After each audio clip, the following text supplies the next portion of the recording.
мінекей капюшонның қалай пішетінін сіздерге көрсетемін, жеке бөлек.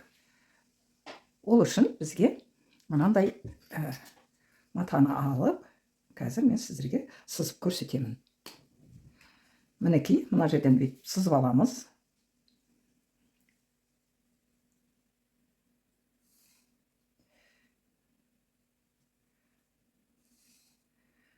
Бұл сызып атқаным түймеге тастап кетіп жатқан жеріміз. Енді былай қарай 32 сантиметр. Осылай 4 жағын сызып аламыз. 32-ден. Мен 32 болды. Енді қазір осыны квадраттап аламыз.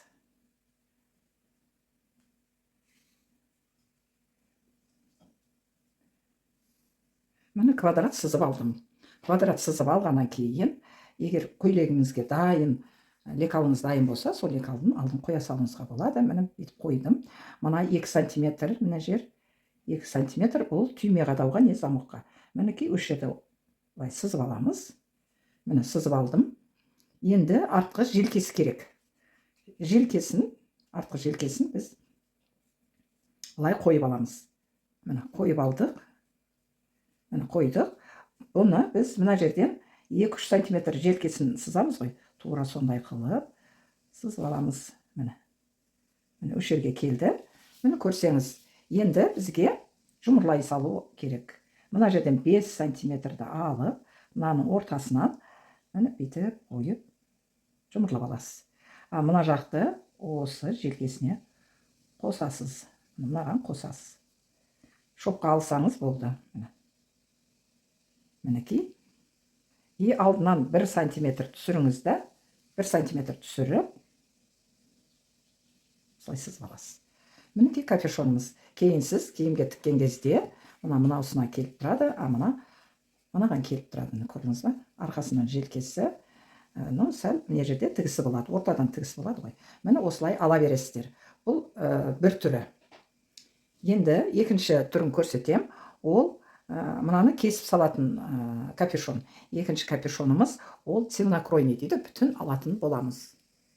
Мінекей екіншісі цельнокройный болады. Мен мына жерден 3 немесе 4 сантиметр сызып аласыз. Ол костюм ба курткама тіксеңіз, түйме қадау үшін, или замок қадау үшін.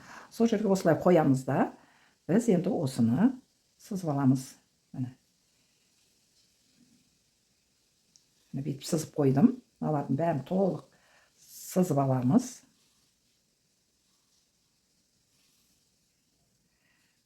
Мінекей, сызып алдым. Енді біз арқасын саламыз. Арт жағы да өңше мына желкесі, жаңа капюшонның желкесі ғой.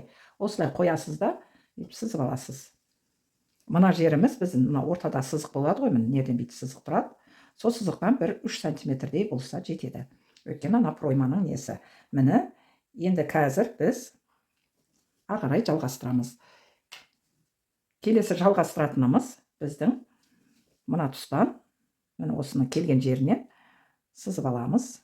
Жоғары қарай 32 сантиметр алған жақсы, қыздар. Бұлай қарайда мен 32 сантиметр аламын. Міне 32-ні аламыз. Мына тура осылай болу керек. Міне 32 осылай келді. Енді бұлайда 32 болып тұр. Енді мойыннан бізде шалебі воротник сияқты болады. Сол үшін сіздің өзіңіз ашықтығын алып аласыз. Мен мына жерден бөйтечік істеп қояйын. Шіле көкіректің қасынан емес, соны сәл жоғары алсаңыз болады. Где-то бұл жерден 15 сантиметрдей. Міне 15 сантиметрдей мына жерді алдым. Енді мынау сызығымызды осы жерге қосамыз. Неқтен қосуым керек? Мен ана түйме жағын неқтім ғой. Міне бүйтіп қосып алдық. Мына жерден 5 сантиметр аласыз. Мына тура ортасынан бері қарай. Қызыл немен жазайын, бәрі шатысып кетейін деп тұр. Міне, бұлай қарай біз тоже 5 сантиметрдей аламыз.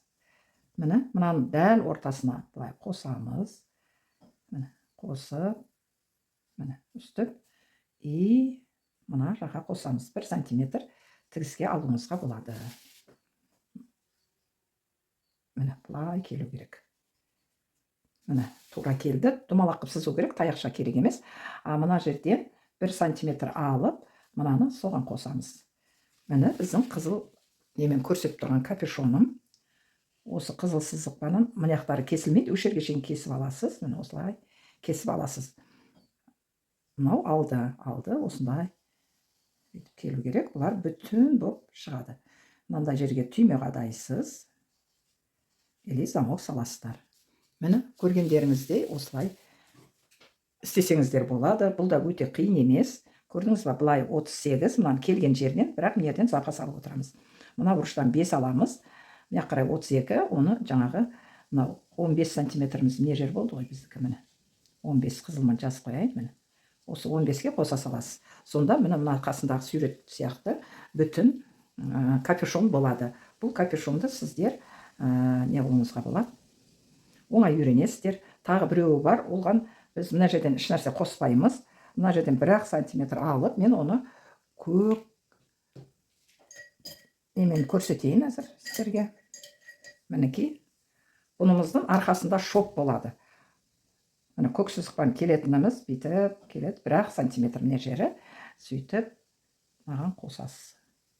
Міне, даже бұны ішкеріге қарай қосуға болады. Міне, деп. Ол үшін біз арт жағына осыны өлшеп, көкпенен істеп қоям. Мына жерменен, мына жерге шейін келетін ұзындықты аламыз, осылай.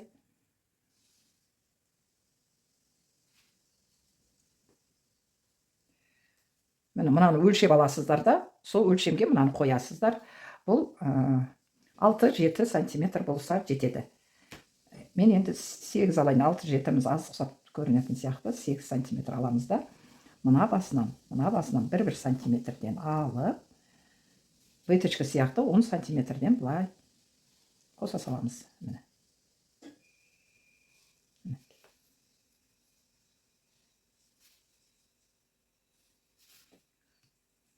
Бұл капюшонның мынау жағына қосылады. Қазір суреттен көресіздер, сол жерде тұр. Мына қызылы бірақ тігіс арқасынан жалғыз тігіс болып тұрады.